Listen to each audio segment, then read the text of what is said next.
And on that tape there, he eventually kills her. A group of detectives sit in shock, watching a murder videotape by the killer himself. I can't hear you what you're saying. Say it clear. You are the master that pleases me to serve you.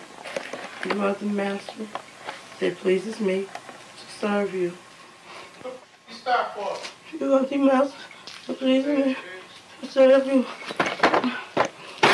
Now you sit your ass down like I said. This is Eagle, and you're listening to True Crime Legacy. Today's episode recounts the horrific story of one of St. Louis' most notorious serial killers, who targeted vulnerable women in one of the city's roughest neighborhoods. Through cunning manipulation and advanced planning, he evaded capture for years, until cutting-edge forensics and dogged police work finally led authorities to his door. Even in death, many of his murderous secrets remain buried, leaving detectives to piece together a puzzle with missing parts. In the early 2000s, police across the St. Louis metro area were faced with a string of grisly discoveries. The bodies of women, discarded like trash along roadways, in weedy fields, even floating in rivers.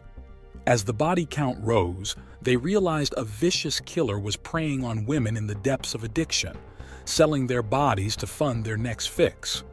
He became known as the Street Walker Strangler, the videotape killer, for his passion for recording his depraved acts. His violence knew no bounds, yet he moved undetected through the dark margins of society. This shadowy figure would shake St. Louis to its core, with reverberations still felt decades later. The echoes of unanswered questions, the chill of unfinished business. I'm Eagle, welcome to True Crime Legacy. Our story begins along North Broadway in the down-and-out Baden neighborhood of North St. Louis. This rundown corridor was known as the Stroll, a dangerous open-air market for prostitution and drugs. Women addicted to crack cocaine worked the streets day and night, selling their bodies to fund their insatiable habit. They became easy targets for predators trolling the Stroll.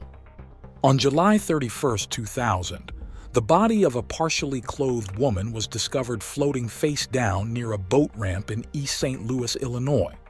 She was identified as 61-year-old Mary Shields. The autopsy showed she had been strangled. Shields was known to frequent the Stroll. 7 months passed before another victim surfaced. On March 24, 2001, the body of 19-year-old Cassandra Walker was found dumped behind an abandoned building in Washington Park, Illinois. She too had been strangled. Walker's mostly nude body showed signs of torture, belt marks around her neck, wrists bound behind her back. She was just a teenager, hooked on crack, selling herself on the Stroll. More bodies began turning up at an alarming pace. 8 victims in 14 months. 34-year-old Elisa Greenwade, also found in Washington Park. 36-year-old Teresa Wilson, discarded in West Alton, Missouri. 46-year-old Betty James left along train tracks in St. Louis. Each woman strangled with links to prostitution and drugs. Walker found the first body. It was a deceased black female, partially clad, laying on her back. By May of 2001, there were 4 more victims across 2 states, a new one every 6 to 8 weeks. Police came to believe these were the terrible acts of a single madman. We were sure that we had a serial killer. And when you'd get a call, hey, there's another body around here, Jimmy, what would you think? You'd realize that, yeah, more likely it was the same person. He'd done it again. Yes, sir. And the killer kept killing. By the end of August, 8 women were dead, and each fit the same vicious pattern. As the victim tally grew, one thing was clear. A ruthless killer was preying on the most vulnerable women in the St. Louis area. The press dubbed him the Street Walker Strangler. The FBI joined local agencies, forming a task force to hunt the elusive killer. They canvassed the Stroll and surrounding neighborhoods for witnesses or leads. They compiled an extensive victimology profile. Every woman was African American, between 19 and 61 years old, with a history of prostitution and crack use. Most were nude or partially clothed when found. Some had items belonging to other victims. More than 10 investigators were charting connections among the murders, and they had several theories. The most common profile for a serial killer is a young white male loner. Because many victims were left near major highways, some thought the killer might be a truck driver whom people didn't notice. But they also pursued something new, an urban predator who works in inner city like a killing field. The police gave the name Street Walker Strangler to this person. Bryant, who broke the story that a serial killer was on the loose. What kind of person did police believe they were looking for? They had no clue. They had no idea. They just thought it was a person who liked to pick up prostitutes, but that's all they knew. He was getting away with it. The killer was evolving, becoming more brazen and violent with each murder. He transported bodies across state lines to confuse investigators about jurisdiction. He tortured his prey by gagging them and binding their limbs. His bare hands or belts were used to squeeze the life from them. Then he discarded them along roadways like trash, not even attempting to conceal them. He was sending a clear message about how little he valued these women's lives. With each grim discovery, the task force intensified the hunt. They needed a break in this case before the body count rose even further. In May 2002, St. Louis Post-Dispatch reporter Bill Smith wrote an article profiling 36-year-old victim Teresa Wilson. It described her struggles with addiction and life on the streets before meeting her tragic end. A week after the story ran, Smith received a strange piece of mail at his office. Decided to try to make people care by telling the story of one victim. He chose Teresa Wilson, whose body was dumped along a highway, so decomposed police couldn't tell how she'd been killed. She grew up in this house. At 17, she was a mother. She named her daughter Chastity. She was extremely close to her daughter and very, very loving. Her daughter was the be-all and end-all in Teresa's life. Until crack cocaine took over. Johns would pick her up and she would ask Chastity to stay and to wait for her. But she'd be telling her little girl, wait here on Broadway while I go turn a trick. She would do that, yeah. Police believe it was here on Broadway where the killer picked up Teresa. 5 days after Bill Smith's story ran, he found this letter in his mailbox. It was written on a computer, printed in red ink, and if true, the message was terrifying. Dear Bill, nice sob story about Teresa Wilson. I'll tell you where many others are to prove I'm real. Here's directions to number 17. Search in a 50-yard radius from the X. Included with the letter was a small map. Smith called the police task force and gave them directions to that spot. Our search team started in this direction right here, and as we worked our way into this area, right at this location right here, a human skull was discovered. It was bleached white. You could not miss it. The letter had an odd return address. I Thraldom, 325 331st Lafayette Street, New York. Thraldom means slavery or bondage. The zip code belonged to Manhattan, but the address was fictitious. This immediately struck Smith as odd. Why invent a location? The letter was postmarked locally in St. Louis, so it had been mailed from right there in the city. Stranger still, the letter had been typed on a word processor in an artsy font with red ink. It contained a map trimmed neatly to remove its origin. This was no ordinary piece of mail.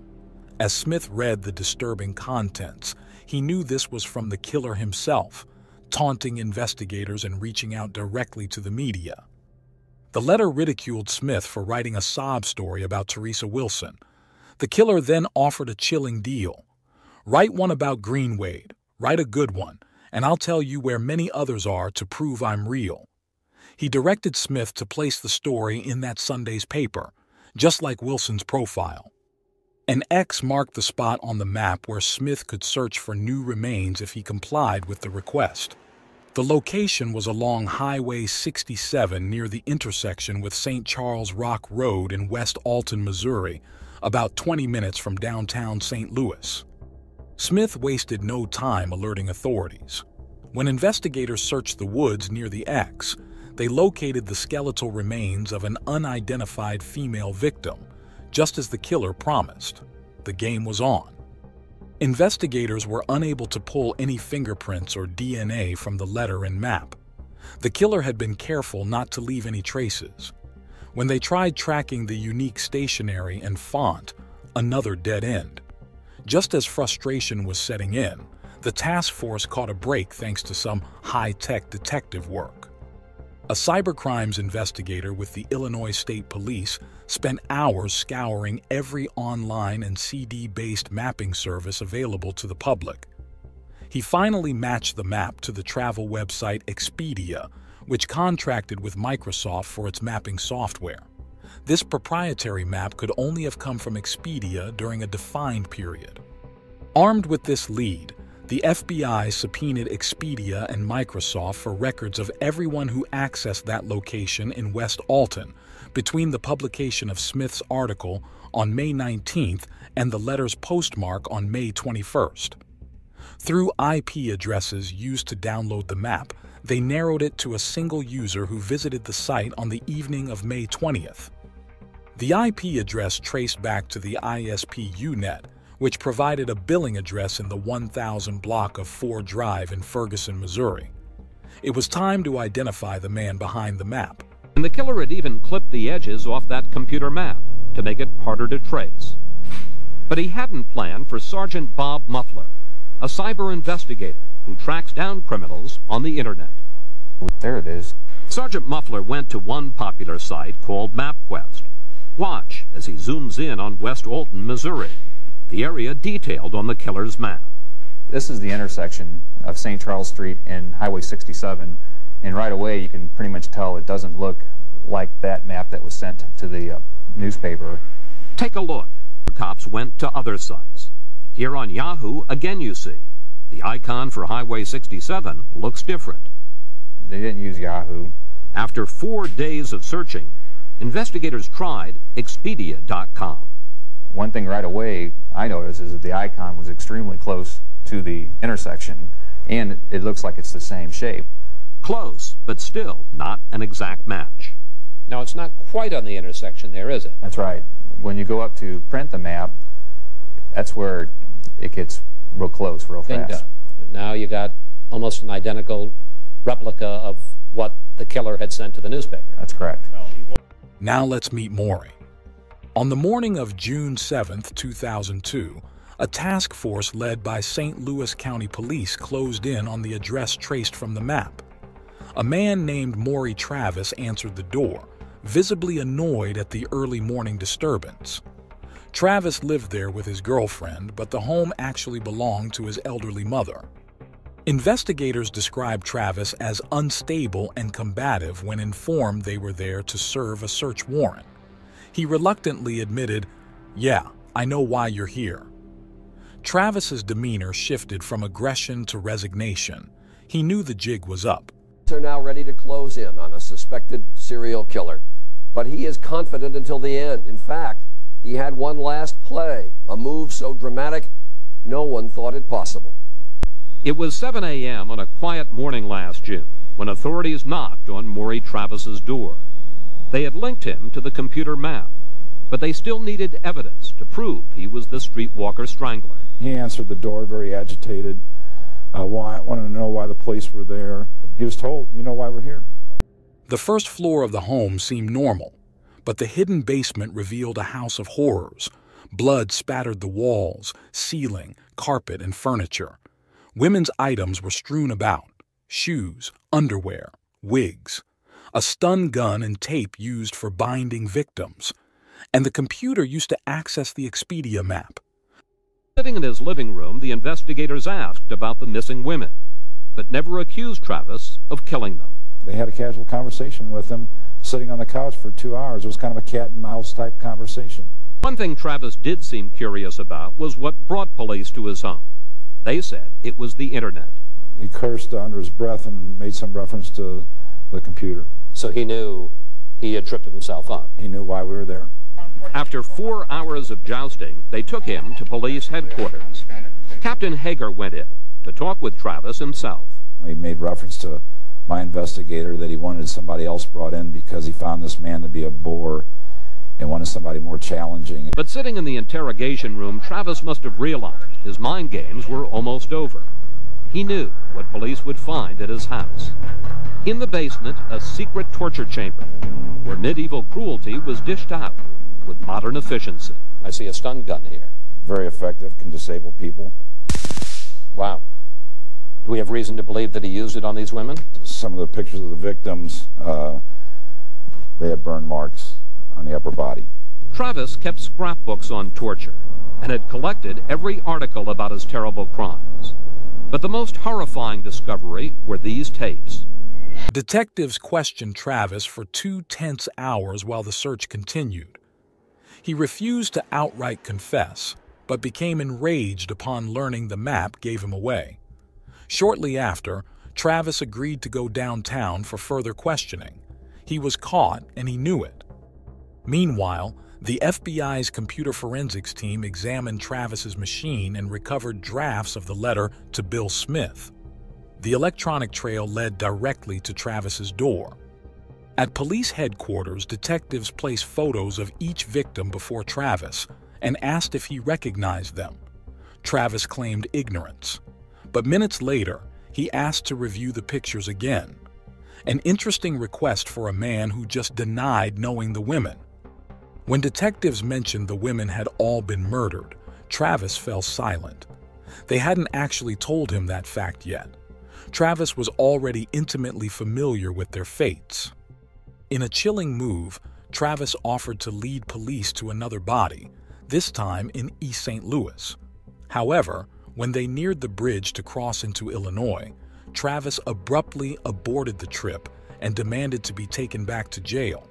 The bait and switch was clearly a tactic to gauge how much investigators already knew.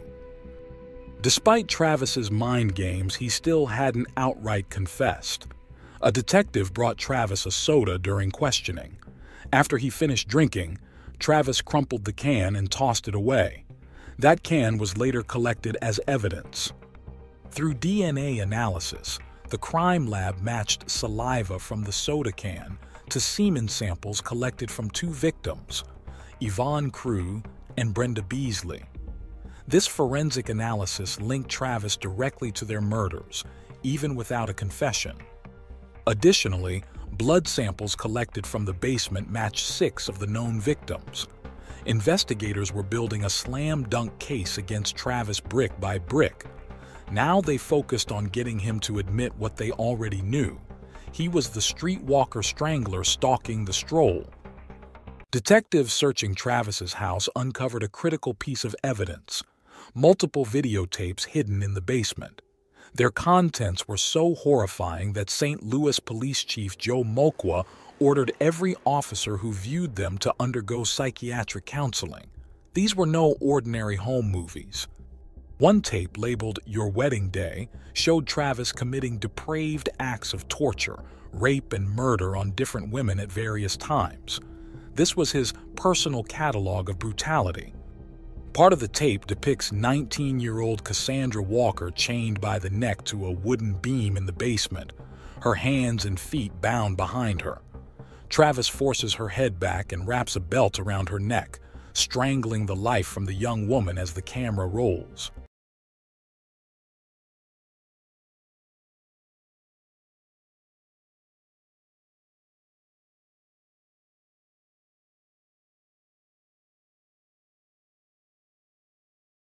Travis had recorded every step in how he ensnared his victims. First, in his bedroom, he gave them crack cocaine to smoke and have sex with them. Next, he would get them to engage in strange rituals. Travis would dress them in white and put sunglasses on them. Then, listen carefully. Police believe that is the sound of Travis dragging a woman down the steps to his basement. There, he shackled them and turned into a monster. With Walker's lifeless body at his feet, Travis narrates to the camera. This is first kill. Number 1. First kill was 19 years old. Name? I don't know. First kill was nice. Of his handiwork. first kill, number one. First kill was 19 years old. Name, I don't get it. First kill was nice. His cruel tactics also included gagging victims with tape wrapped around their faces. Travis berates one woman for getting into a car with a stranger while assaulting her. "You sorry about what? For jumping in a car with a guy you don't even know?" he taunts. When the woman mentions having a child being raised by her parents, Travis cuts her off. "You ain't raising. You're over here on your back smoking crack." Want to say something to your kids? Mama, sorry. Who raising your kids? Me and my mom and dad. You ain't raising shit. You on here in your back smoking crack. You ain't going home tomorrow. I'm gonna keep you about a week. His total dominance. Say it clear. You are the master. On one tape, Travis plays out his blood sport to the end. Police were horrified to watch Travis wrap a belt around the neck of this woman, then choke her to death on camera. This is first kill, number one. First kill was 19 years old. Name, I don't know. Stomach-churning footage confirms what investigators already knew. Maury Travis was the ruthless killer preying on women along the Stroll. He derived sadistic pleasure from dehumanizing the vulnerable victims before snuffing out their lives. If the videotapes weren't enough, detectives made another chilling discovery: a hand-drawn diagram of basement renovations to create a torture chamber. Travis was constructing a soundproof dungeon where he could chain up victims long-term. Investigators also found a supply list for the planned renovations. It included building materials, sound-absorbent foam, and adult diapers to contain victims for extended captivity. How many women would have suffered unimaginable torture if Travis had completed this psycho lair? His bloodlust was never going to be satisfied.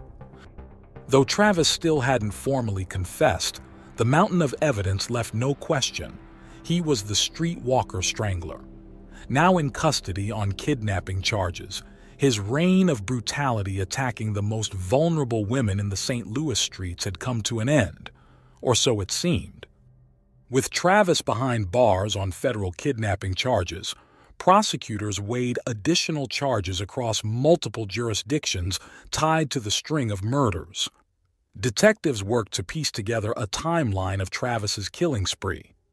They uncovered a gap between murders at the end of 2001 when Travis was briefly jailed for an unrelated offense. The delay provided more confirmation he was the killer.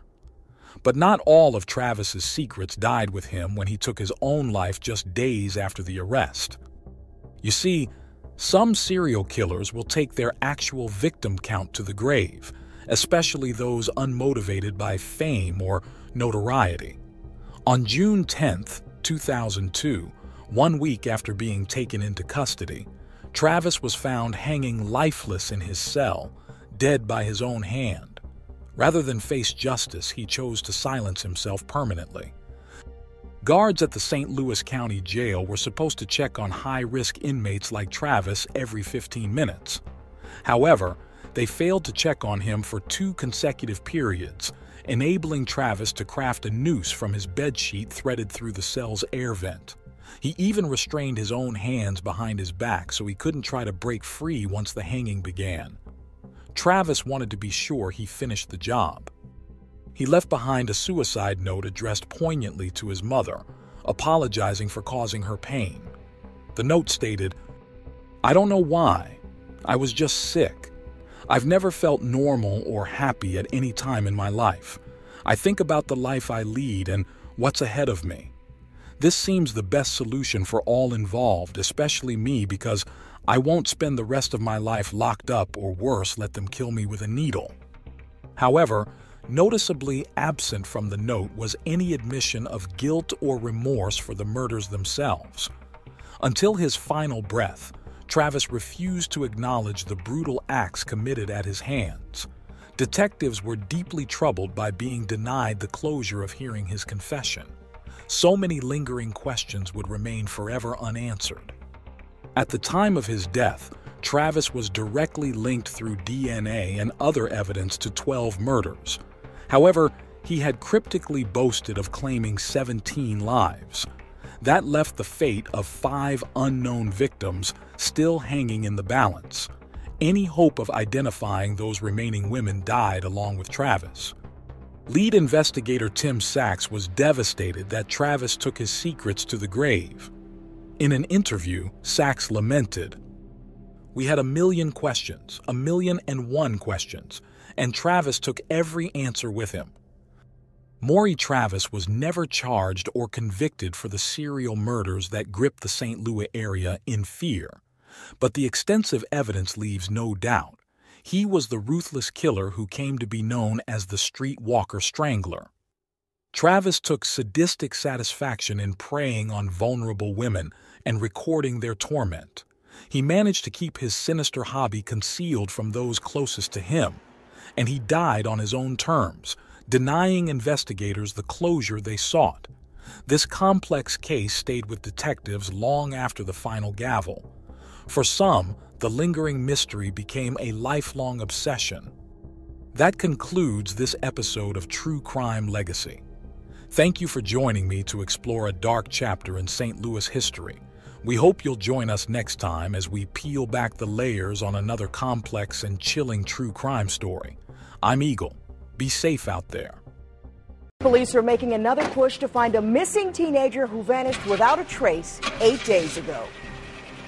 Good evening, I'm Kelly Swoop. At this hour, police are still passing out thousands of flyers and canvassing the area where 16-year-old Felicia Barnes was last seen. I appreciate everything everybody is doing.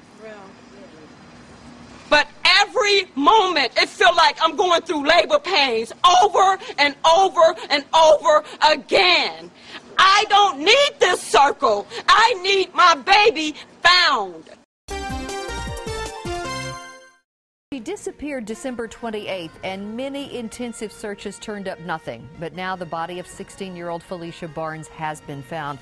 We have been following this breaking news all afternoon. Barnes' body was one of 2 pulled from the Susquehanna River yesterday.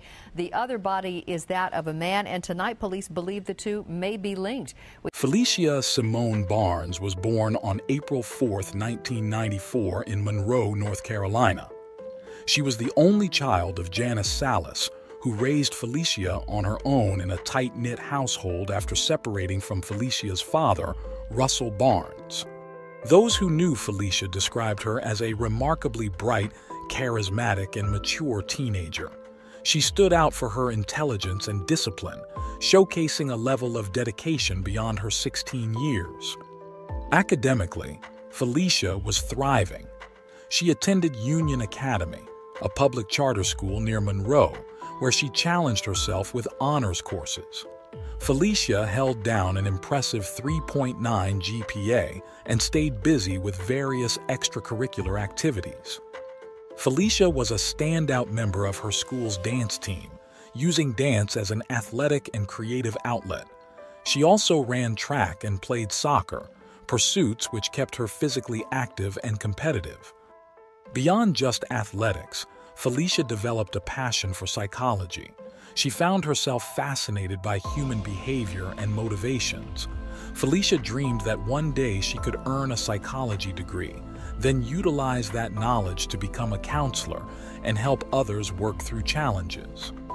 With her obvious intellectual gifts and drive to uplift people, Felicia was on track for an early high school graduation at just 16 years old.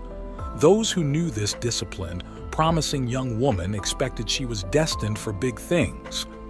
Tragically, though, Felicia Barnes would never get the chance to realize her full potential.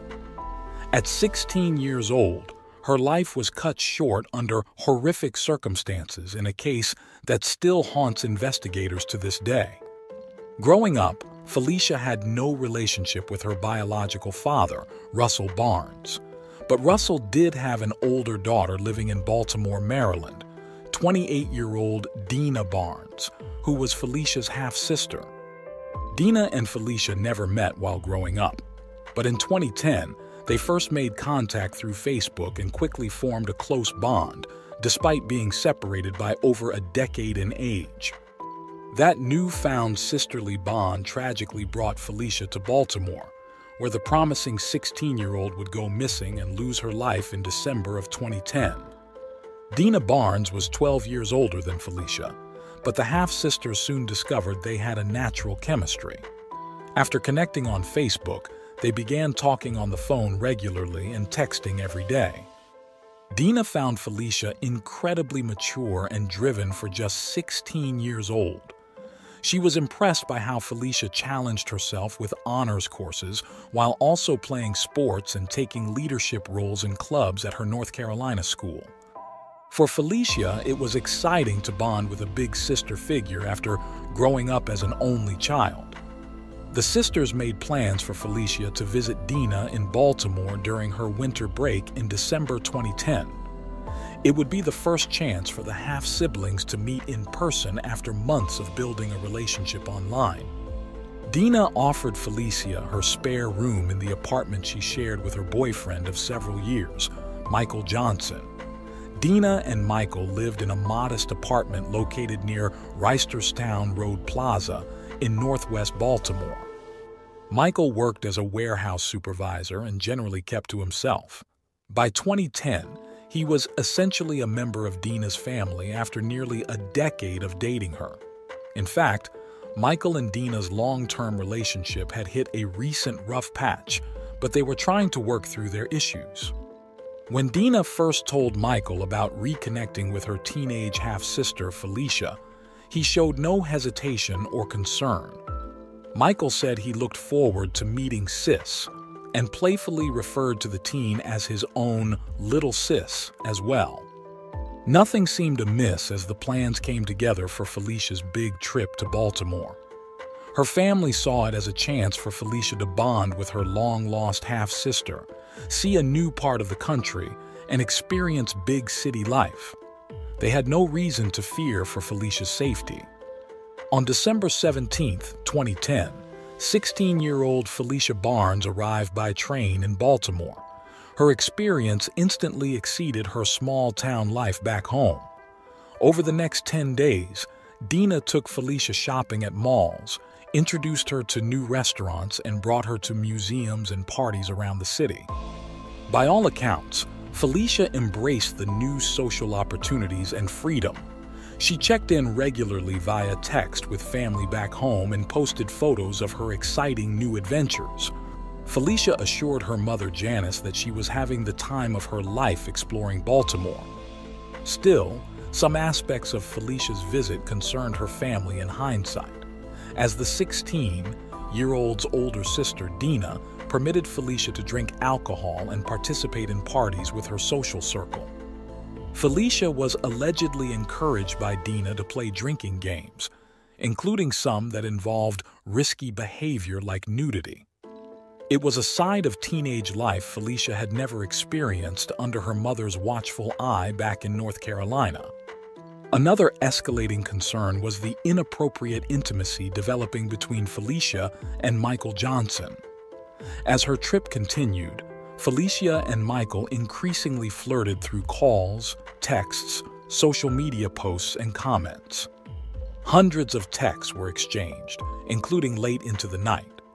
The volume of communication between the 28-year-old man and 16-year-old girl raised red flags, even if the messages themselves contained no explicit content. Felicia's mother, Janice, grew especially troubled by the interactions between her underage daughter and a man 12 years her senior. But the trip was nearing its end, and Felicia would return home in just a few days. No one close to Felicia sensed any looming danger. Until December 28, 2010. On that fateful final day of her Baltimore visit, 16-year-old Felicia Simone Barnes vanished without a trace. The morning of the 28th began normally.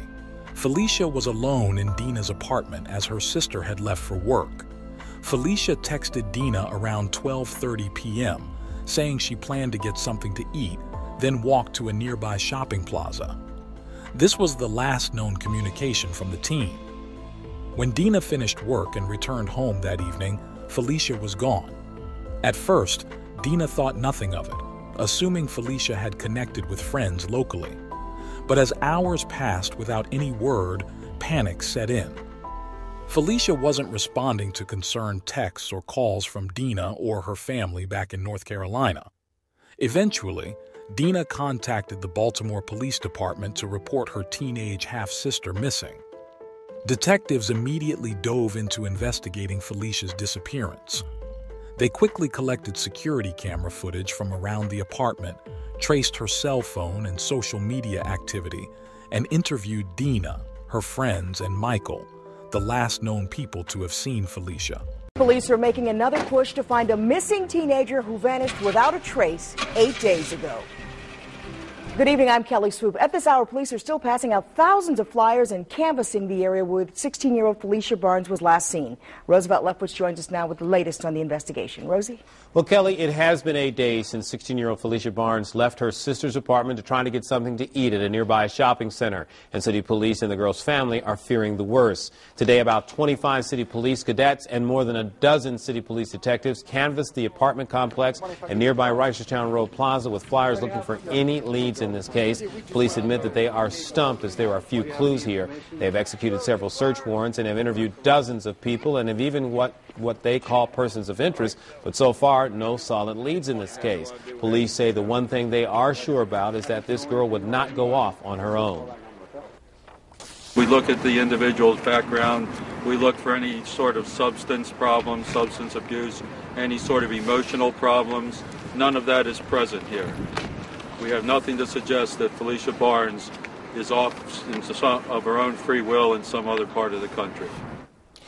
Now, at this point, authorities are looking for any tips in this case. They've set up a special hotline, tip line on your screen. It's 1-855-223-0033. Again, that's 1-855-223-0033. It's going to be manned 24 hours a day for any information about the Barnes case. We'll have a lot more on this story coming up at 6. I appreciate everything everybody is doing.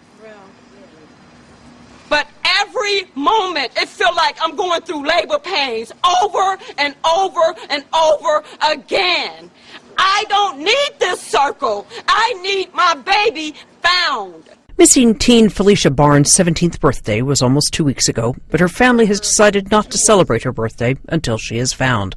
The North Carolina teenager was visiting her sister in Baltimore when she disappeared on December 18th. Every morning I cry, every evening I cry. I have not slept. My whole family from Atlanta to New York to in Baltimore, everyone that knows me has not slept. Felicia's family says she's a straight-A high school student on her way to graduating a year early and already applying for college. Her family and law enforcement officials are frustrated at the lack of leads in the investigation. 2 congressmen issued a joint statement asking the public for help. A billboard has been posted along a local highway with Felicia's photos, and a $10,000 reward has been established for information on the teen's whereabouts. Felicia's father says he believes his daughter is alive somewhere in Baltimore. Baltimore police say the missing teen could have been abducted. There's no smoking gun. There are people of interest. But there's no one person that is of more interest than the others at this point. Outwardly, Michael Johnson was fully cooperative with the intense police questioning. He said he visited the apartment briefly midday to pick up personal items while moving out after his recent split from Dina.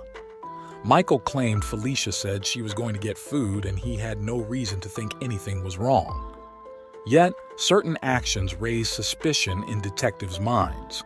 Social media posts and call records indicated 500 texts were exchanged between Michael and Felicia during her visit. If there was no inappropriate relationship, why the excessive communication? Police also doubted Michael's reason for being at the apartment that day. Security footage didn't show him moving any items out, despite his claim he was picking up his belongings post-breakup. It seemed possible Michael, a 28-year-old man, had developed an unhealthy attachment to 16-year-old Felicia during her trip. Perhaps when he was alone with her on the 28th, things turned violent after she rebuffed his advances. But without hard evidence, Michael couldn't be named an official suspect. In the weeks following Felicia's disappearance, few promising leads emerged. Some worried the teenager had been kidnapped and transported across state lines. But as days turned to weeks with no breaks, fears mounted that Felicia was gone for good. 4 agonizing months passed before answers finally surfaced, and they were far more heartbreaking than Felicia's loved ones imagined. On April 20th, 2011, a gruesome discovery was made nearly 50 miles outside Baltimore. A Pennsylvania man spotted something abnormal floating near the Conowingo Dam in Maryland's Susquehanna River. He called the police, who brought in divers to investigate. In the water, search teams recovered the badly decomposed remains of a young female body. It would take weeks for examiners to officially confirm the identity through dental records. But inside, Felicia's family already knew. Their deepest fears had been tragically realized. She disappeared December 28th, and many intensive searches turned up nothing. But now the body of 16-year-old Felicia Barnes has been found. We have been following this breaking news all afternoon. Barnes' body was one of 2 pulled from the Susquehanna River yesterday.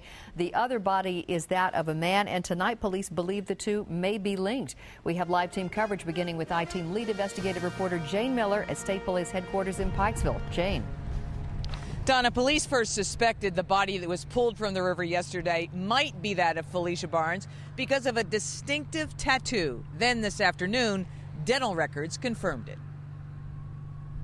The body of the teenager was pulled yesterday from the Susquehanna River near the Conowingo Dam. Also recovered from the water was the body of a young male south of the dam. He has yet to be identified.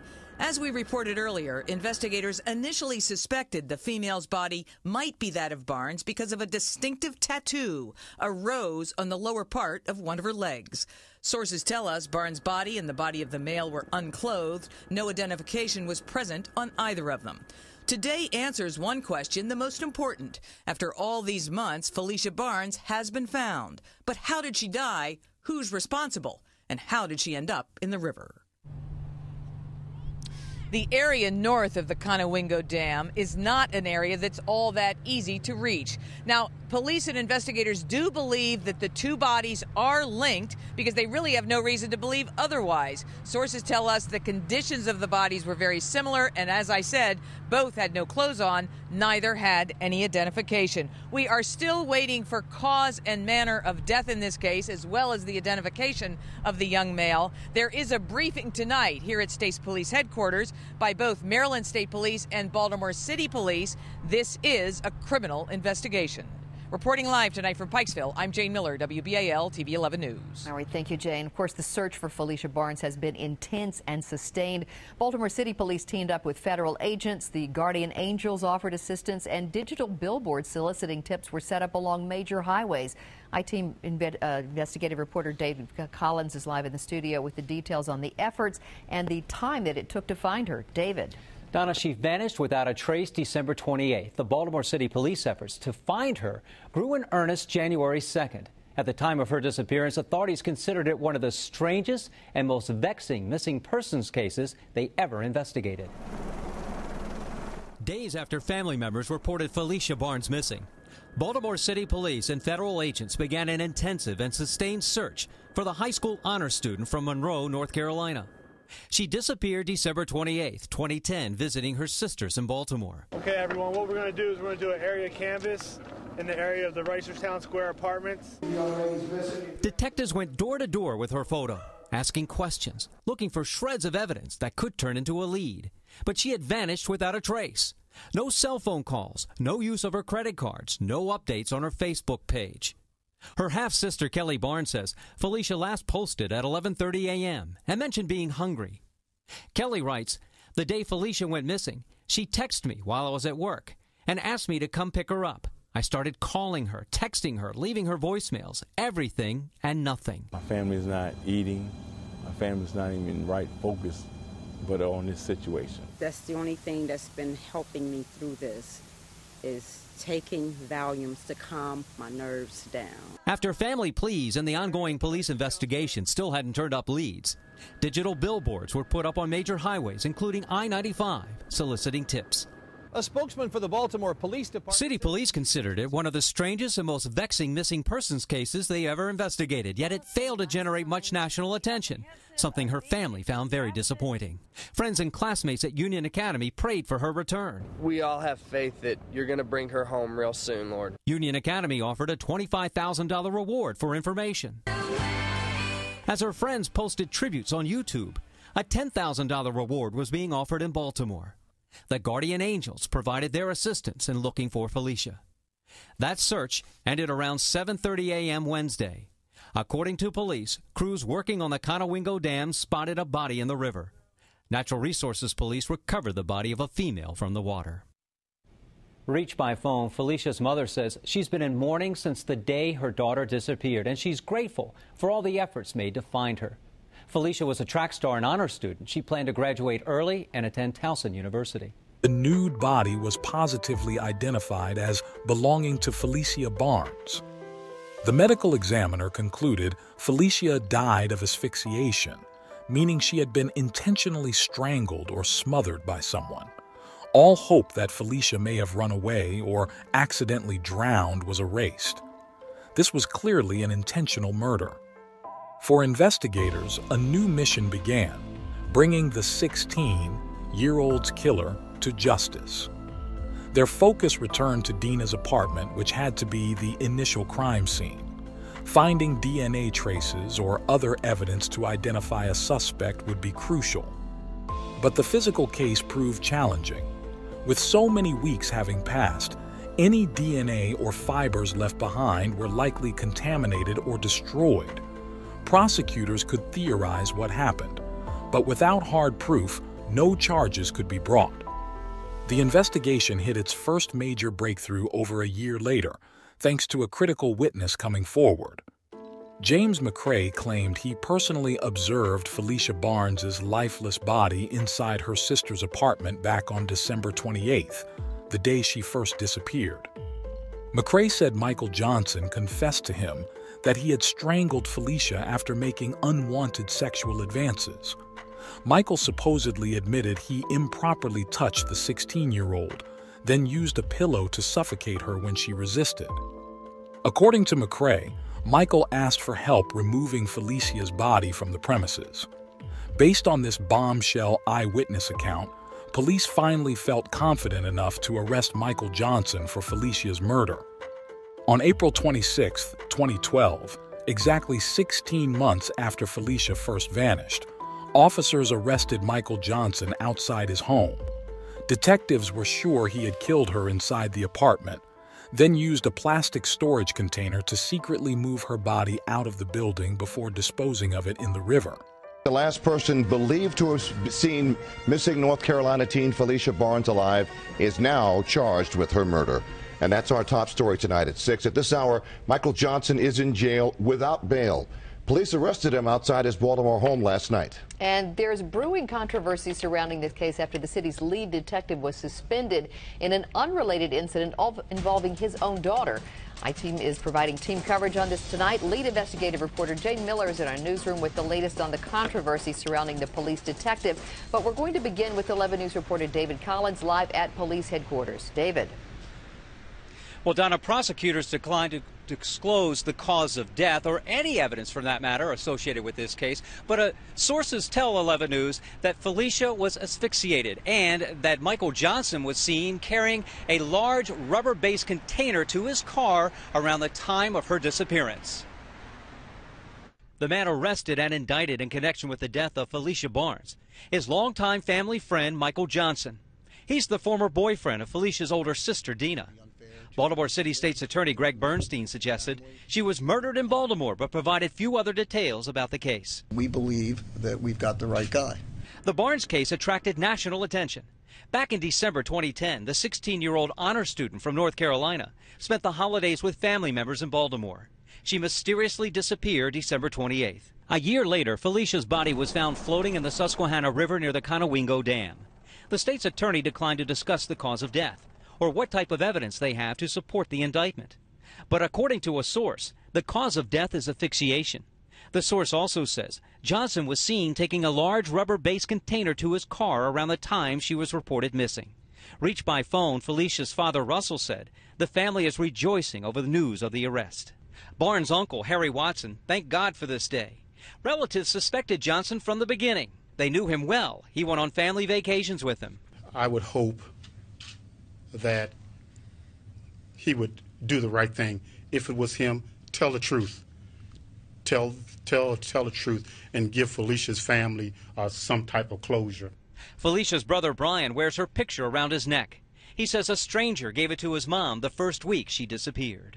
There's little stuff just to keep her in our memory, so I wear this every day and it never comes off. Meanwhile, Johnson remains locked up in central booking. The indictment which led to his arrest is sealed. According to Johnson's attorney, Russell Neverdun, he suffered a laceration under his eye and bruises about his face when police took him into custody. Neverdun believes prosecutors rushed to judgment. He cites the suspension earlier this week of the lead detective in the Barnes killing in an unrelated incident. He says prosecutors were afraid of losing credibility in the case, and they arrested Johnson before the case fell apart. I think that at best what they had was a circumstantial case. Again, that question of credibility stems from the suspension this week of the head detective. Lead investigative reporter Jane Miller has that story live from the newsroom.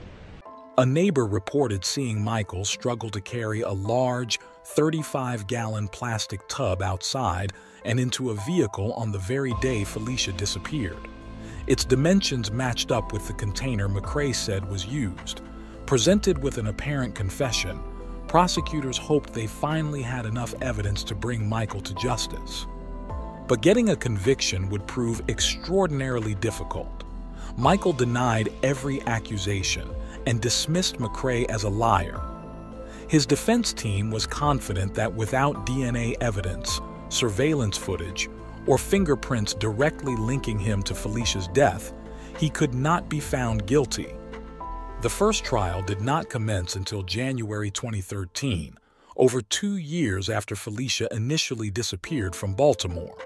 James McCrae delivered compelling testimony, describing how Michael callously confessed to murdering Felicia and requested help hiding her body. Additional witnesses said they observed Michael struggling to move a heavy plastic tub out of Dina's apartment on the day in question. But without forensic evidence, the defense maintained there was still reasonable doubt. Michael avoided even looking at Felicia's family as the jury went into deliberations. In the end, the circumstantial testimony was enough to sway the jury. After 2 days, they returned with a guilty verdict on the charge of second-degree murder. At long last, Felicia's loved ones felt some justice had been served. But their closure was brutally ripped away 10 days later. Local police revealed prosecutors that James McCrae, the critical eyewitness who claimed Michael confessed, was unreliable with a long history of fabricated claims. Story at 5, a stunning decision in a high-profile murder case. A Baltimore judge today ordered a new trial for the man convicted of killing 16-year-old Felicia Barnes. Yeah, the decision came just 6 weeks after Michael Johnson was found guilty of murder. 11 News I-Team lead investigative reporter Jane Miller is live tonight at Courthouse East. And Jane, what happened?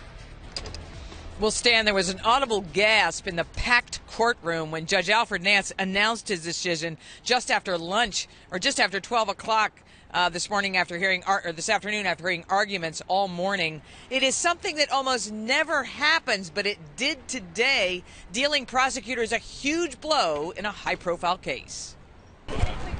The father of Felicia Barnes left court today clearly disappointed. Let's do it again. The state reassured me that we're going to retry Michael Maurice Johnson for murdering Felicia. It's a setback, but my spirit is still great. My family's spirit is still great, so we're going to keep it moving. Baltimore Judge Alfred Nance ruled Michael Johnson deserves a new trial because he found the prosecutors withheld critical information about the state's key witness in the Felicia Barnes murder case, inmate James McCrae. I think it was pretty obvious that the state got caught with their hand in the cookie jar. McCrae testified Johnson called him the day Felicia died, showed him her body, and said he killed her to keep her quiet after having sex. He was the only witness to so directly pin Johnson with the crime. But the judge agreed with Johnson's lawyers that prosecutors failed to disclose the full story about McCrae's criminal record. They turned over a handwritten summary of his record, not the typical rap sheet, including the fact McCrae had been in custody in Baltimore County. That's important because it may have allowed McRae to know key details about the crime through the media. Prosecutors told jurors there's no way he would have had access. When you do the background understanding, you find out his entire background, his entire history. He writes letters to the police based on cases that appear to be in the media, and therefore he offers testimony. The judge ruled prosecutors, quote, severely violated the rules. No defendant, he said, is guaranteed a perfect trial. A defendant is guaranteed a fair trial. George, can we talk to you? Could you get State's Attorney? Yep. Deputy State's Attorney George Hazel was in the courtroom when the new trial was ordered. He declined to stop for questions.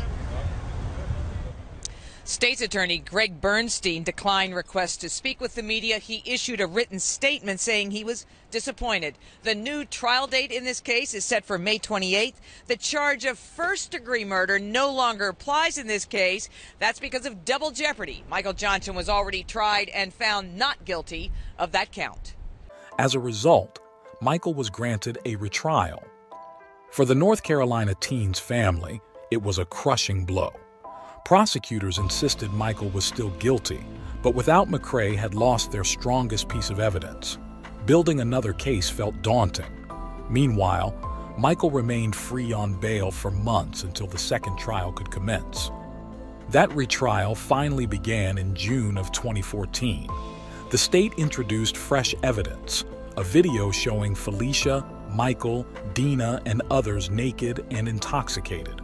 More from the defense team for the man charged with killing Felicia Barnes. They've learned that he is in a sex tape with the victim and her older sister. Cheryl Connor spent time talking with 3 attorneys tonight and joins us with more on the case and a really bizarre twist here. Yeah, Rosie, and the defense team tells me they knew about the tape, but they were holding off on using it to protect the reputation of Felicia Barnes and her family.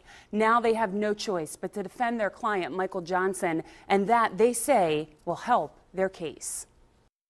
A team of defense attorneys is now coming up with a plan on how a sex tape involving their client will play into the trial. 28-year-old Michael Johnson is charged with killing Felicia Barnes, a North Carolina teen visiting her family in Baltimore for Christmas 2 years ago. What's disturbing about this is that one of the people happened to be a sister, an older sister, an adult, who's engaged in sexual conduct while her sister is engaged in sexual conduct. And it's not with Mr. Johnson. It's with another person. The defense team watched the recording, which we're told was stored on Dina Barnes' cell phone, and says Felicia was engaged in sex acts with Johnson's younger brother. Dina Barnes, her older half-sister, was with Johnson. Sometime later, the medical examiner says Barnes died from asphyxiation, but there's no choking, there's no roughhousing, no horseplay, anything of that nature that's physical or aggressive in any means, anything that's masochistic, how you would look at it, nothing of that nature.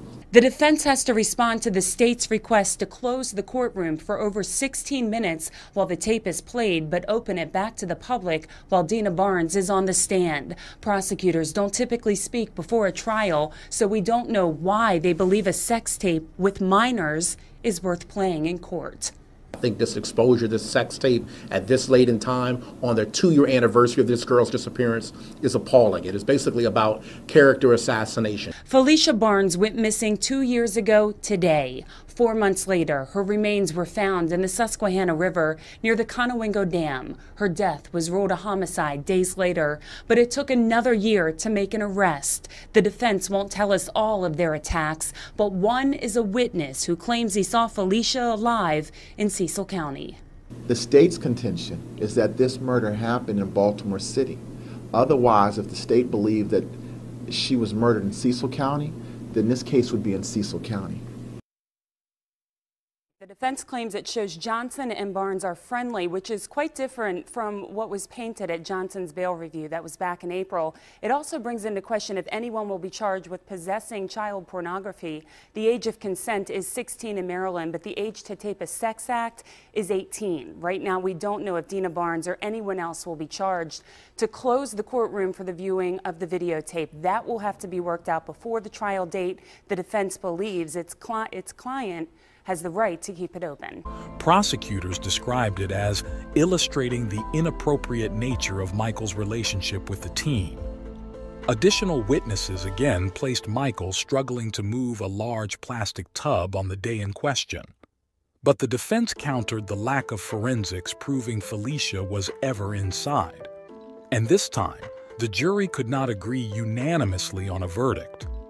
After 2 weeks, the judge declared a mistrial, citing the hopelessly deadlocked jury. Prosecutors were forced to start over again from scratch. The second trial for the man accused of killing Felicia Barnes ended in a mistrial. Michael Johnson is accused of killing Barnes, a teenager from North Carolina who was visiting her family in Baltimore. And the ruling today gave evidence that was submitted to jurors, even though both the prosecution and the defense agreed it would not reach the jury. The judge determined this was an accident, and both sides will return to court on Wednesday to select a brand new trial date. Johnson was previously convicted of killing Barnes, but at sentencing, the judge threw out that conviction and ordered a second trial. The judge cited issues with one of the prosecution's key witnesses.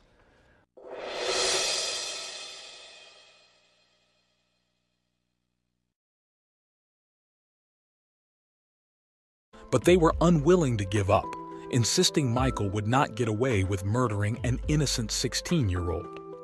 Yet a third trial, which kicked off nearly 3 years after Felicia's death in December 2016, ended the same way. Prosecutors utilized phone records and texts between Michael and Felicia to imply an inappropriate attachment. But the judge eventually acquitted Michael on all charges, feeling the circumstantial evidence remained insufficient.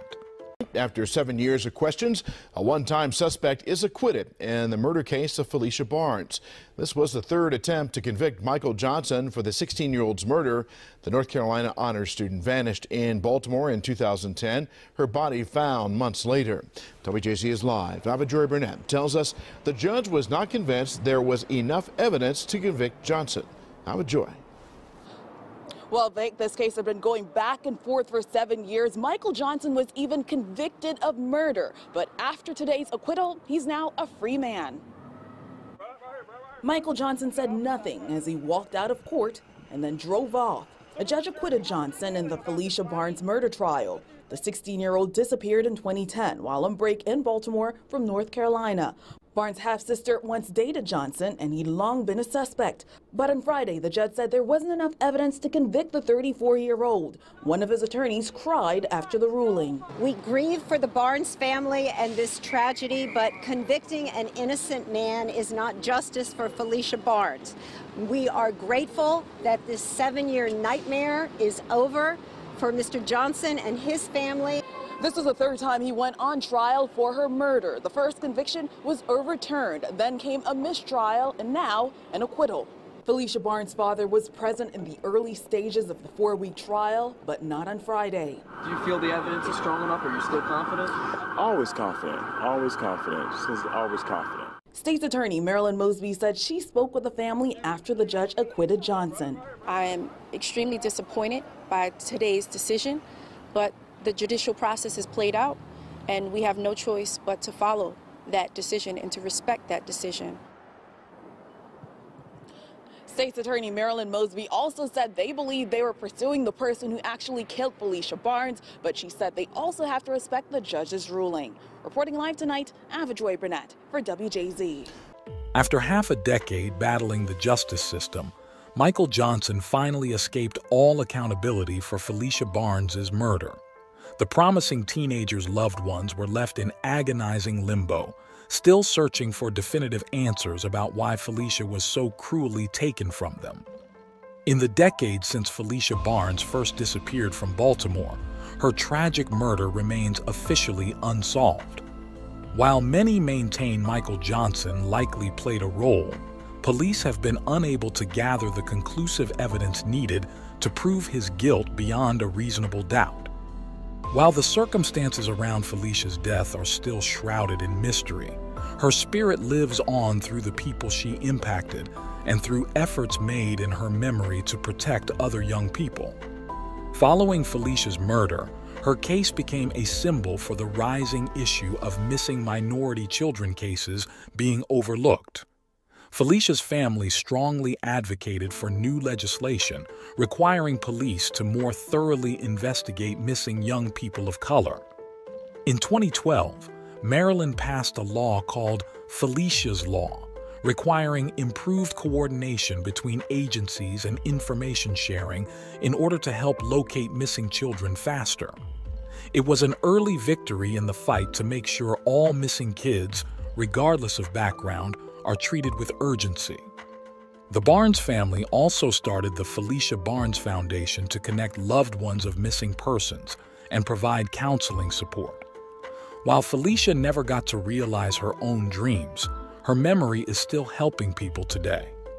Felicia Barnes continues to be remembered for her kind heart, her academic talents, her passions for dance and psychology, and her loving nature. She is still missed dearly by all those whose lives she touched. For the tight-knit community in Monroe, North Carolina, Felicia is still one of their own, a beautiful soul gone far too soon. Though her murder remains unsolved, her legacy and spirit live on in the people Felicia inspired and the changes made in her name.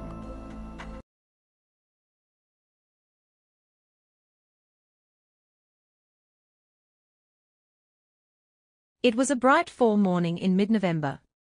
The leaves were ablaze with vibrant oranges, yellows and reds, signaling the start of the holiday season. But in one Pennsylvania home, there was nothing warm or cheerful about this particular day. Raven Vicosa awoke in her Cockeysville house to find her estranged husband, Robert Vicosa, lurking in her young daughter's bedroom. He was armed with a handgun and had a wild, disturbing look in his eyes. Without warning, Robert grabbed 7-year-old Gianna and 6-year-old Amina and dragged them downstairs. Raven pleaded with Robert to let the girls go, but he refused. He forced Raven down onto the kitchen table and began binding her wrists and ankles with zip ties. Then, he shoved a crushed-up OxyContin pill into her mouth and forced her to snort it. Robert proceeded to wave around a gun and ammunition in front of Raven, placing them into a bag as she helplessly watched. After threatening Raven to keep quiet, Robert fled the home with little Gianna and Amina in tow. And so began a terrifying, week-long manhunt for the former Baltimore County police officer turned kidnapper.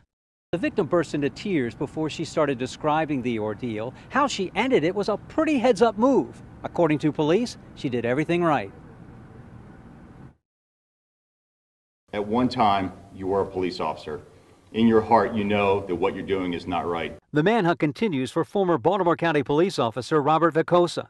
Investigators say he kidnapped his 2 daughters by gunpoint Monday after attacking his ex-wife. She was assaulted there violently, and she was there for over 24 hours, possibly more. She reported this to us, that there were guns involved, multiple guns, multiple calibers, long rifles and handguns. There was some drug use going on at the home. Police believe Vicosa is being helped by a close friend, now suspended Baltimore County Police Sergeant Tina Bynum. Vicosa and the children were last seen in Felton, Pennsylvania, just above the Maryland line Tuesday morning. It was very terrifying. Vicosa used this woman's camper as a hideout. She says she had no idea he was there. He came out the camper and he had a towel wrapped around him and he had the gun on me. And I stood right there. And I said, he wanted to tie me. When we go in the camper, he said, I have that thing to tie you up. I said, no, I don't. I said, take my car. I got my keys. Gave it. The way it happened is just unbelievable that he drove that car through the woods and brought it up along here, and in the canal he went. Held at gunpoint, the property owner says Vicosa used her phone to call for someone to come get him. She says Vicosa told her he didn't like the way his ex-wife's family was treating his daughters. He then left her alone with his daughters to get his phone from his car partially submerged in a canal. I thought, what am I going to do? So I thought, okay, we have a shotgun. So I loaded the shotgun, and I came up to the little girls. They didn't see me. I come up to the little girls, had the shotgun at the side. I said, is your daddy going to hurt me? She said, no, my daddy's nice. The property owner says she then left the children outside and ran inside her house and locked the door. Vicosa left in her car when he couldn't get her to come back out. We're worried about the kids. That's the sad part. The girls, you know, what's going to happen, you know. According to police, Vicosa used the property owner's phone to contact Bynum to come pick him up.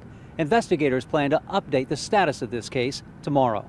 Reporting live from York County, Pennsylvania, David Collins, WBAL TV 11 News. Robert Vicosa was a cop for over a decade before he was fired for misconduct in August. During that time, he faced multiple internal investigations within the department, including for sexual harassment. He had been having mental health issues and was becoming increasingly unhinged. Raven reported the kidnappings immediately. Local, state and federal officials kicked off an urgent, multi-state search. They soon identified Robert's suspected accomplice, his girlfriend, Tia Binham, a fellow former Baltimore County police officer. Tia had been suspended from the force when word got out that she was aiding Robert in this deadly plot. We've just learned that the woman that Robert Vicosa is believed to be with, Tia Binham, now faces a false imprisonment charge. And we just got the court documents connected to that charge late this afternoon. And those documents put Tia at the Vicosa family home beginning Friday of last week. The documents say Vicosa's estranged wife came to the family home that night for a birthday party. And police say after the party, Robert and Tia tied the wife up. Robert held her at gunpoint, and then he violently assaulted her and forced her to consume drugs.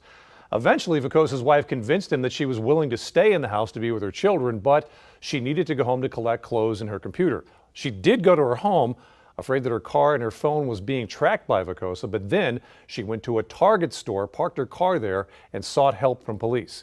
When police went to the Vicosa home, it was unoccupied. Then they went to the home of Tia Binham. The court documents indicate that Binham answered the door there, armed with a pistol on her side in a holster. The home was searched, but Vicosa and the girls were not there. I'm Brian Roach, WGAL News 8. Investigators obtained surveillance footage capturing Robert and Tia stopping at a convenience store with the two young girls. It was a taunting move, knowing they were hot on the trail. After that, the suspect's vehicle disappeared from sight. As days went by with no sightings, the community grew increasingly terrified about what Robert might do. Raven pleaded publicly for the safe return of her daughters. "Do the right thing, Robert. Bring them back," she urged. Even Robert's own mother spoke out, begging her son to get the girls home unharmed. Nearly a week passed with no breaks in the case. Then, a major tip came in. A woman reported that Robert had been hiding out with Gianna and Armina at her camper in southern York County, Pennsylvania. Even more chilling, Robert had confided his twisted motivation for the kidnappings. He didn't like the way family was treating them, the woman shared. The search intensified, now centered around the Pennsylvania-Maryland border. Officers were on high alert. Then, a stolen vehicle with a tracking device was spotted, the same kind Robert had taken in a recent carjacking. It was him. Pennsylvania state troopers swarmed the vehicle and tried to initiate a traffic stop. The car veered wildly, nearly crashing into parked cars before running off an embankment. Robert was in the back seat with the two girls. Tia was driving. A thick haze emanated from the car, making it hard to see inside. After attempt to make contact, police finally approached the vehicle. What they found was utterly horrifying. All four people were dead from gunshot wounds. Hello, I am Elena Russo, Public Information Officer for the Maryland State Police. Before we begin, let me stress that all information we're about to discuss is preliminary and it is subject to change. This is an ongoing investigation. Again, everything is preliminary and subject to change. The Maryland State Police were contacted by the Pennsylvania State Police when they were attempting a traffic stop on a car that matched the description of a suspect vehicle involved in an incident in Baltimore County. The Maryland State Police were given the location of this vehicle, which was approaching the Maryland line. That was heading south towards Waynesboro, Pennsylvania, on Ringgold Pike in Smithsburg, Maryland. Shortly after crossing into Maryland, the vehicle traveled off of the highway and struck a fence line. Police surrounded the vehicle, attempting to make contact with the occupants. At approximately 2:30 p.m., our crisis negotiation team on scene made several attempts to contact the occupants of the vehicle. After receiving no response and low visibility within the vehicle because of a thick layer of smoke that was contained within the interior of the vehicle, police made entry into the passenger side. That is when they observed the driver and 3 backseat passengers, 2 of which were juveniles. All 4 individuals appeared to have suffered apparent gunshot wounds. 3 people were pronounced deceased on the scene, including the female driver, an adult male, and 1 juvenile, both of which were backseat passengers. The 3rd backseat passenger, a juvenile, was medevaced to Meredith Medical Center in Hagerstown, where she was pronounced deceased. Identification of all 4 individuals is pending next of kin notification. Based on the vehicle involved in the short pursuit in Pennsylvania and the circumstances surrounding this incident, police believe they know who the individuals are. However, because it is still an active crime scene investigation, we cannot release the identity of the occupants of the vehicle. Investigators do believe this incident is potentially related to 2 other incidents, one in Maryland and one in Pennsylvania. This is a complex incident, is going to take time. Our investigators are on the scene now, and again, it is an active crime scene. We are really working hard to understand what occurred, and we hope to have our next briefing as a news release that I will get out to you hopefully this evening with more information. Elena, will you tell us how everybody died and what kind of weapon was used and who it belonged to? At this point, all I can confirm is that all 4 individuals inside that vehicle appear to have suffered apparent gunshot wounds. Multiple? I can't tell you how many. I can just tell you that appeared to suffer gunshot wounds. Did officers fire any shots in this way? Still under investigation. Again, it's still unfolding as we speak. It is an active crime scene.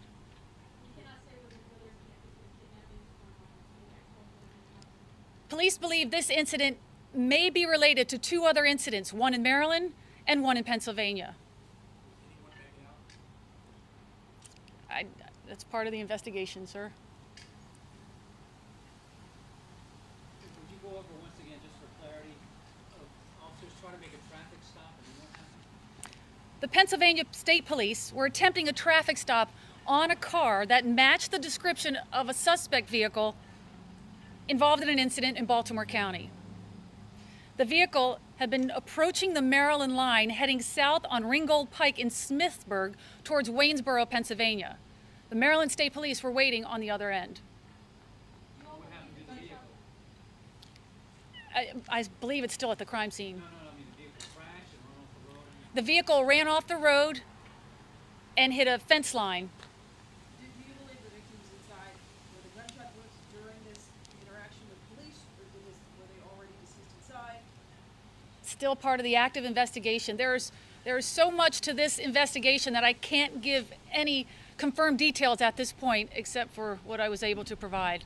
Police believe the murder-suicide took place while the vehicle was moving down the highway, and we've also obtained new court documents that shed light on what the suspects, or rather raise questions about what the suspects initially had planned for the children's mother. At this time, investigators believe that the shooting occurred within seconds of police activating their emergency equipment as they were initiating a traffic stop. The manhunt ended in a murder-suicide along the side of the road in Smithsburg, Maryland, near the Pennsylvania line. Our investigators believe that the suspected shooter was Vicosa. 41-year-old former Baltimore County police officer Robert Vicosa was sitting in the back seat with his 2 daughters, 7-year-old Gianna and 6-year-old Amina. 35-year-old suspended county officer Tia Bynum was driving. Pennsylvania State Police tried to stop the stolen vehicle, which Vicosa took during a carjacking in Cockeysville Wednesday. The Ford Edge had a tracking device on it. That vehicle veered off the road into oncoming traffic, up an embankment, nearly missing several parked cars, and into the bushes in that fence line. They believe the shooting occurred while that vehicle was moving. Police say this all began last weekend when Vicosa kidnapped his daughters at gunpoint after attacking his estranged wife. According to a court document obtained by the I-Team, Vicosa and Bynum tied up her wrists and ankles and put her on a table. Vicosa forced her to snort a crushed OxyContin pill and smoke weed. Vicosa made her handle a firearm, bullets, and a magazine, which were then put into a bag. Baltimore County fired Vicosa in August over complaints he sexually harassed 3 female officers. He was also caught sleeping on duty. The department suspended Bynum after reports she was helping Vicosa. Police discovered they were also heavily armed. There were 4 weapons found inside that vehicle. 1 Glock, 2 9mm, one in the front and one in the back seat, and one assault rifle, which was found in the back seat of the vehicle. Baltimore County Police Chief Melissa Hyatt issued a statement saying this tragedy is beyond horrific. She sends the department's deepest condolences to those affected by, in her words, this atrocity. Reporting live from the Maryland State Police headquarters in Pikesville, David Collins, WBAL TV 11 News.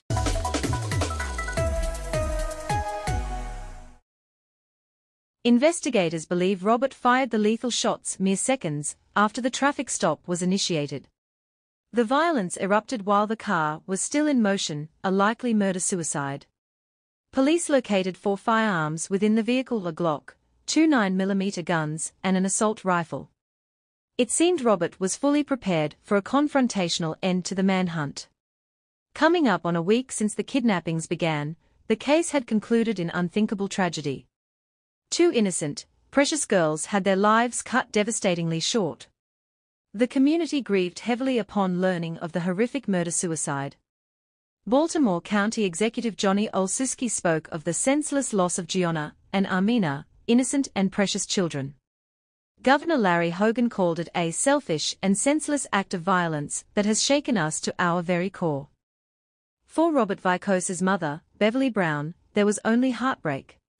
When I saw it on TV, it blew me. I couldn't believe it. 61-year-old Beverly Brown is still numb after learning her only son, Robert Vicosa, ended his week-long manhunt by shooting and killing his young daughters and a suspended sergeant before turning the gun on himself. Right now,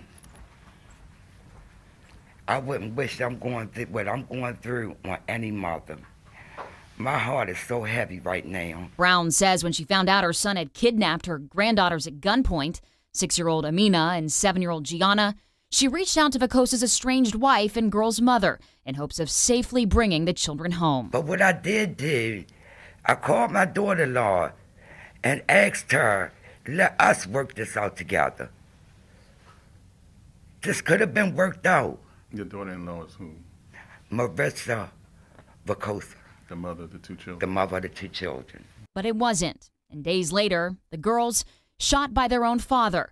One died in the back of the car, the other at the hospital. But them little grandbabies, they was the daughters that I always wanted, and I loved them. And they were good babies, and they were loved babies. Brown blames her son's actions on mental health issues and depression. She claims the result of racial discrimination he faced at the Baltimore County Police Department. My son used to tell me about how, they treat the African-American police different from how they treat the Caucasian police. Records show Vicosa was the subject of 5 internal investigations at the department over 13 years. One recently for sexually inappropriate behavior that resulted in a demotion. Vicosa was fired from the department in August. Brown says it was then, when Vicosa lost his job, he tumbled into a downward spiral. My baby snapped and killed himself and his babies. This mental health is real. People think if you suffer with depression or PTSD that make you crazy. You're not crazy. You just need some counseling, maybe medication, maybe therapy, but you're not crazy. Now tonight, Vicosa's mother is also seeking a peace order and protection from police for her and her mother after she says they have both received threats of retaliation. Right now, I wouldn't wish what I'm going through on any mother, she lamented. As she processed her son's unthinkable actions, she pointed to his long unaddressed mental health issues as a factor.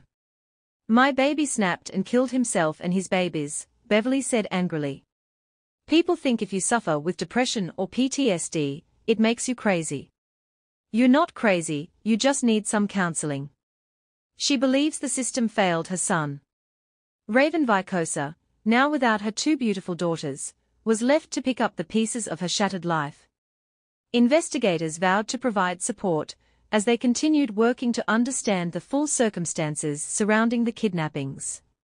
The tragic, violent end to this week-long manhunt rattled communities in Maryland and Pennsylvania. It also left a police department in mourning, as 2 of their own had clearly unraveled to the point of committing unthinkable crimes. This heartbreaking case highlighted how mental health struggles, if not properly addressed, can breed unpredictable violence. As Beverly Brown said of her son, "This mental health, it's real." If only Robert had gotten help before it was too late. The loss of two bright, innocent girls, Gianna and Armina, was devastating. But their memory will live on, representing the hope that one day, mental health will be recognized as critically important before more lives are taken away far too soon. For now, we can only extend our deepest condolences and process this tragedy that has shaken so many. The latest on the search for 7-year-old Kyron Horman. Police in Portland, Oregon this morning say that they're still concentrating on the area where he was last seen. Now to a story that first captured the nation's attention 5 years ago, the disappearance of 7-year-old Kyron Horman. His stepmom is now speaking out for the very first time. And he had not been at school that day and had been unaccounted for 6 hours. And nobody called me. And that's when the panic set in. If I could do anything differently, I'd keep Kyron home that day. That is something that you go back again and again. What if? Terry didn't just lose her stepson. She says she lost her life as she knew it. She failed several polygraph tests about the disappearance of Kyron. Her marriage ended, and as part of the divorce proceedings, her husband accused her of hiring a hitman to kill him, which she vehemently denies. Then she fled the state of Oregon, she says, to get away from harassment. While never officially charged, the suspicion surrounding Terry continues to this day. Welcome to another episode of True Crime Legacy, the podcast exploring unsolved mysteries and cold cases. I'm your host, Eagle. Today, we're looking into the disturbing disappearance of 7-year-old Kyron Horman, who vanished without a trace after attending a science fair at his elementary school in Portland, Oregon, back in 2010. Nearly 13 years later, this case remains a perplexing mystery. What makes Kyron's story all the more tragic is that the investigation into his disappearance brought some dark secrets to light, implicating his own stepmother and tearing his family apart. But despite the suspicions and speculation over the years, no arrests have ever been made and Kyron's whereabouts are still unknown. I'll be guiding you through the timeline of events surrounding Kyron's disappearance, the key persons of interest, the various theories, and all the questions that still persist in this baffling cold case. Stick with me as we try to make sense of the evidence and unravel what really happened to Kyron Horman. June 4th, 2010 started like any other morning for 7-year-old Kyron. He was a happy, bespectacled boy with a bright smile, a keen interest in science and close bonds with his parents. Kyron lived in Portland, Oregon with his dad, Kane Horman, stepmom Terry Moulton Horman, and baby half-sister Kiara. That morning, Terry drove Kyron to Skyline Elementary School to attend a science fair. Students were presenting projects they had been working on, and Kyron was excited to show off his display about the red-eyed tree frog. Terry snapped photos of Kyron proudly posing by his project, wearing a black CSI t-shirt and orange backpack. By 8:45 a.m., Terry left the school, later telling investigators that she last saw Kyron walking down the hallway toward his first class. But Kyron never made it to that class. He was marked absent for the entire school day, yet no one raised an alarm until the afternoon when Kyron didn't get off his school bus as expected. That's when the frantic search began. Teachers and the school secretary had no records of Kyron being at school that day. Calls were made back and forth between the school, Kyron's parents, and the authorities. Soon it became clear Kyron was missing, and a massive search effort was launched around Skyline Elementary and the surrounding area. The latest on the search for 7-year-old Kyron Horman. Police in Portland, Oregon this morning say that they're still concentrating on the area where he was last seen. Early Show national correspondent Hattie Kaufman has the latest. It has been nearly a week since Kyron Horman vanished from his elementary school. This morning, hundreds of experts will join forces with investigators from 22 agencies in a desperate search. Officials admit the clock is ticking. We're moving forward under the premise that we're looking for a living Kyron Horman. And so that's their job, that's their function. FBI agents have stopped cars. Others searched the rugged, densely covered hillsides around the school. Kyron! Kyron's stepmom says she snapped this picture of him at the school's science fair Friday and then left him in the building. He never made it to his first class. He was reported missing 7 hours later when he wasn't on the school bus. His parents are talking to police, but not to the press. Wednesday, they said through a spokesperson they want to keep the focus on their son. I stand here in front of you today because I carry the burden of the sadness and the pain that they're experiencing. Investigators have interviewed 90% of the students who attend this school and their parents to see if any of them saw Kyron on Friday. I'm feeling really, really sad, and I'm hoping that Kyron, my best friend, would come back. This is something that you never want to happen to anyone. Hattie Kaufman, CBS News, Portland, Oregon. But how does a 7-year-old boy simply vanish from his school without a single witness seeing him leave? The immediate focus was combing the area to find any trace of Kyron, but suspicion soon turned to those closest to home. Before we get deeper into the investigation, let's learn more about Kyron's family background, as this is key to understanding the tensions brewing under the surface. Kyron was born in 2002 to parents Kane Horman and Desiree Young, who divorced when Desiree was 8 months pregnant. For the first 2 years of Kyron's life, they had shared custody, but when Desiree was diagnosed with kidney failure in 2004, Kane was granted full custody. Desiree remained closely involved in Kyron's life, but in 2007 his family dynamic shifted when Kane married Terry Moulton, a substitute teacher at Skyline Elementary. Terry quickly formed a bond with young Kyron, and they welcomed a new baby girl named Kiara in 2008. So on the surface, it seemed Kyron had settled into a stable family unit with his dad, stepmom, and little sister.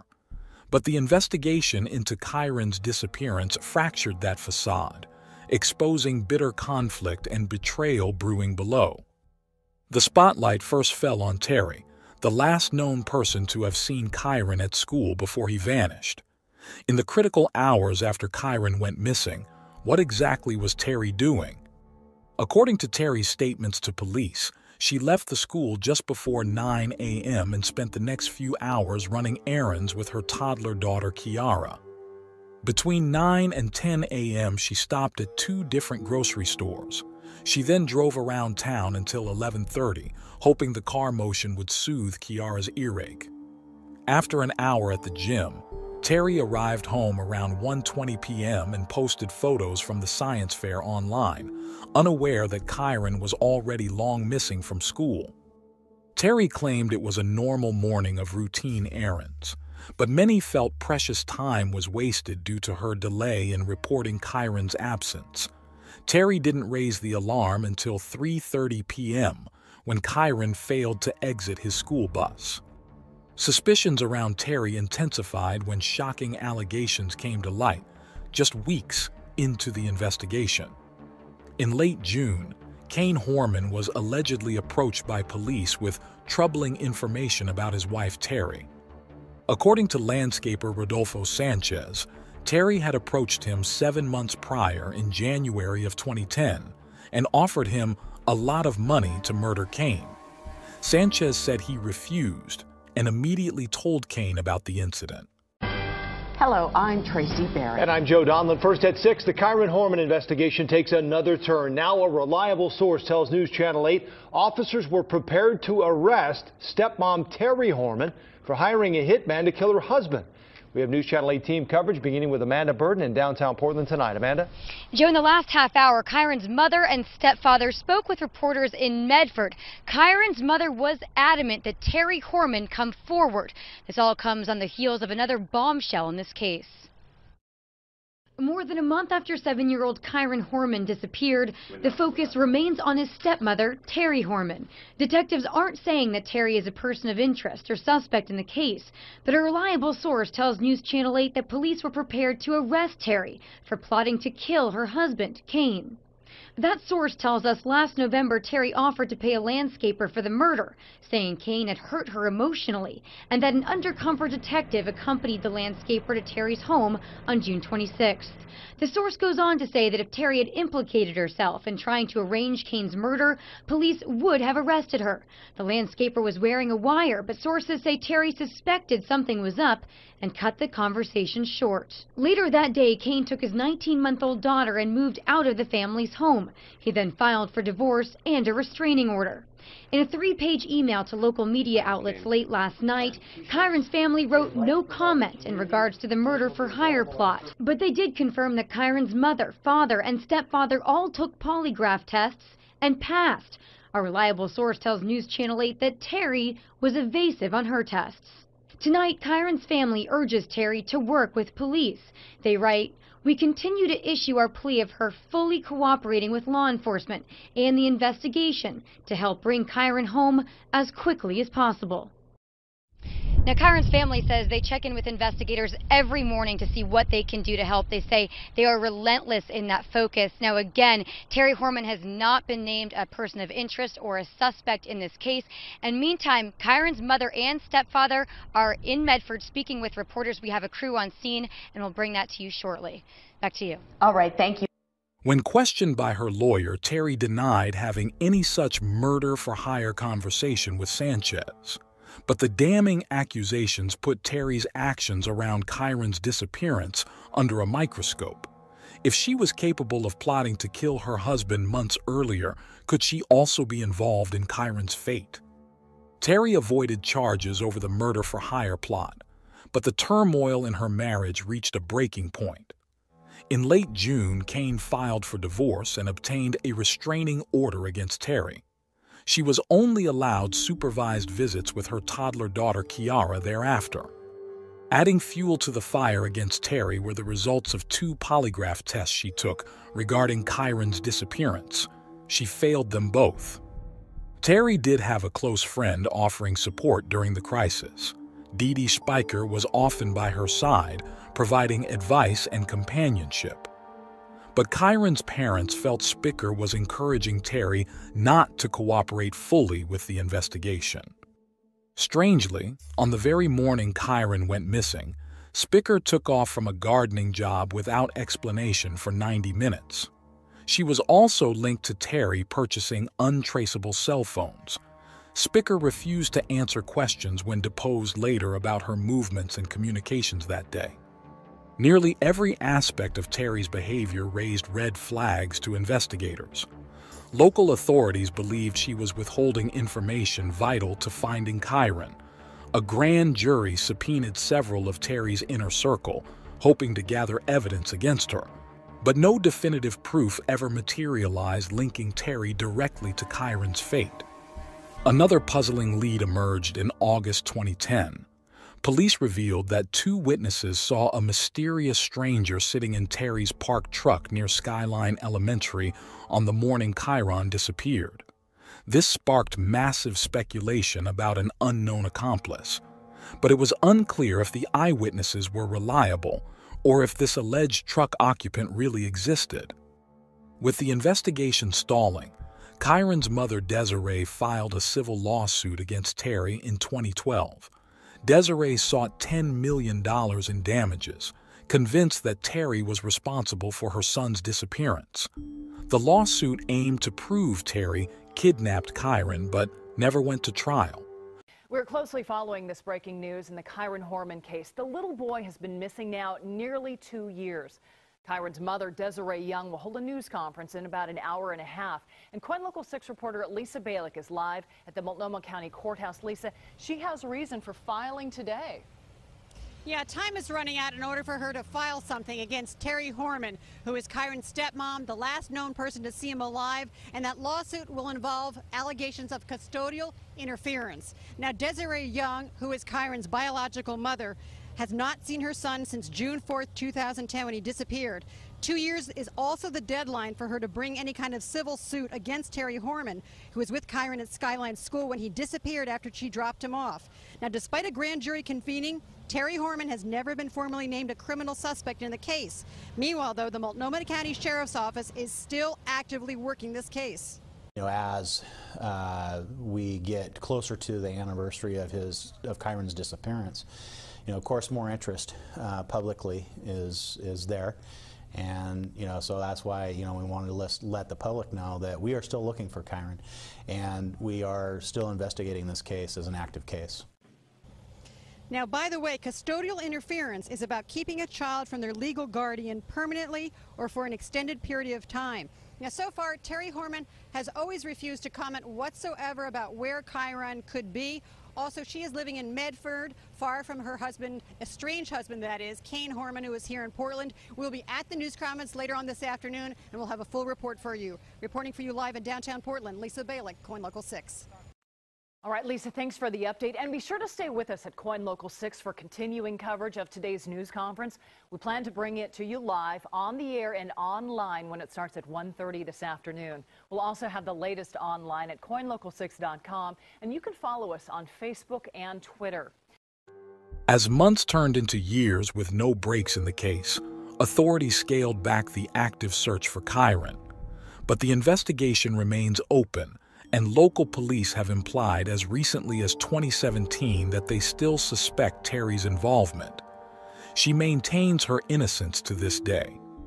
Kyron's heartbroken parents cling to the hope that he could still be alive somewhere. June of 2010 was the last verified sighting of him at school, caught in those smiling photos taken by his stepmom Terry. He vanished shortly thereafter, without leaving a single definitive clue behind. Next, let's examine some of the main theories surrounding this baffling cold case. First is the premise that Terry Horman, Kyron's stepmother, was responsible for or directly involved in his disappearance. Her erratic behavior and lack of cooperation after Kyron went missing raised instant alarm bells. Failing 2 polygraph tests about Kyron's fate also cast major suspicion on Terry. The basis for accusing Terry stems from her being the last person known to have seen Kyron, combined with her apparent deception about her movements and actions that morning. Some speculate Terry may have harmed Kyron herself as an act of child abuse or rage. Others believe she could have arranged for someone else to abduct Kyron. No evidence proves this, but it remains the strongest theory pursued by investigators. Another unproven but possible theory involves a mysterious truck driver seen parked outside the school that morning. Perhaps this unknown man, either acting alone or in collusion with Terry, abducted Kyron and whisked him away. It's alleged Terry may have hired this accomplice to kidnap her stepson, but the reliability of the witness accounts are uncertain, and the notion of Kyron being taken by a total stranger seems difficult to pull off unseen.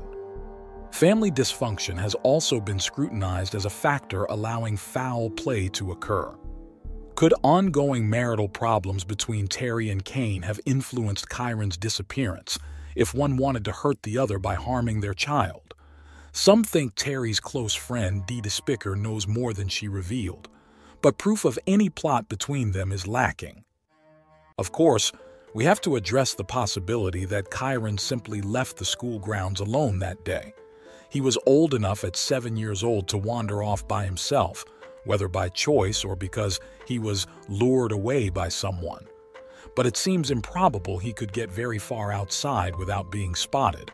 And why would he voluntarily disappear for good? Runaway seems an unlikely scenario. Lastly, there's the remote chance Kyron met with a tragic accident, like falling into a construction site or drowning in water nearby the school. But extensive searches found zero trace of him, and you would expect his remains or belongings to turn up eventually if foul play wasn't involved. Those are the main theories, but with no arrests or strong forensic evidence, Kyron's fate is still shrouded in mystery. Stepping back to look at the big picture, let's go over the key aspects of this baffling case. We know Kyron arrived safely at school on June 4, 2010. He was last seen around 8:45 a.m. walking the halls. By 10 a.m., He was absent from his class without explanation and marked missing. No witnesses have come forward reporting sightings of him leaving the school grounds. His backpack and glasses were also left behind, suggesting he didn't run away alone.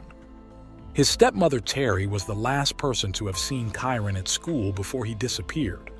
But her statements about her movements between 9 a.m. and 3 p.m. are dubious. She also failed 2 polygraph tests on Kyron's disappearance and didn't report him missing for hours. Terry exhibited other concerning behavior during the investigation, including alleged murder-for-hire plots against Kyron's dad and purchasing untraceable cell phones. 2 witnesses reported seeing a mysterious person sitting in Terry's parked truck near the school that morning. But this person's existence is uncertain, and there's no clear link between them, Terry and Kyron.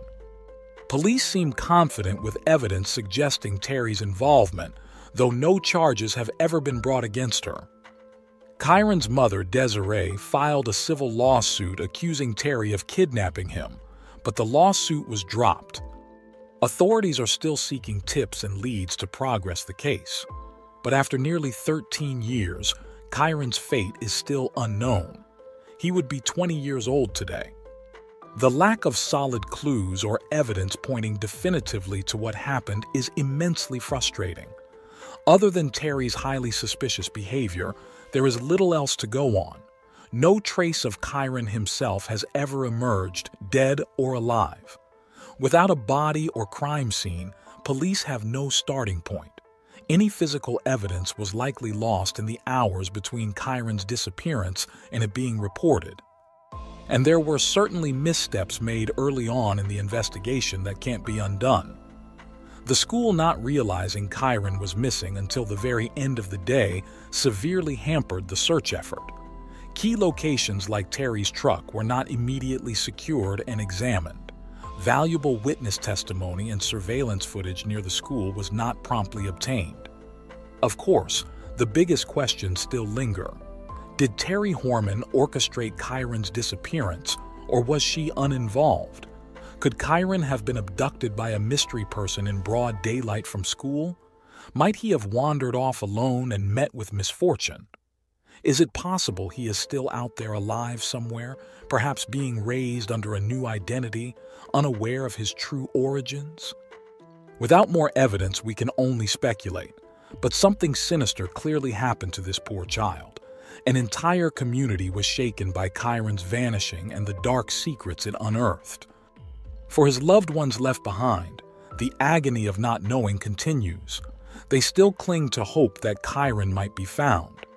But as each year passes, the chilling reality sets in that the truth may never be uncovered. This concludes our deep dive into the perplexing disappearance of Kyron Horman. I hope sharing the details of his troubling case keeps attention focused on this unsolved mystery. We have to keep searching for answers to what happened on that June morning in 2010. Somewhere out there, the clues still exist to solve this tragic puzzle. Thank you for joining me today on True Crime Legacy. Stay safe and keep seeking truth.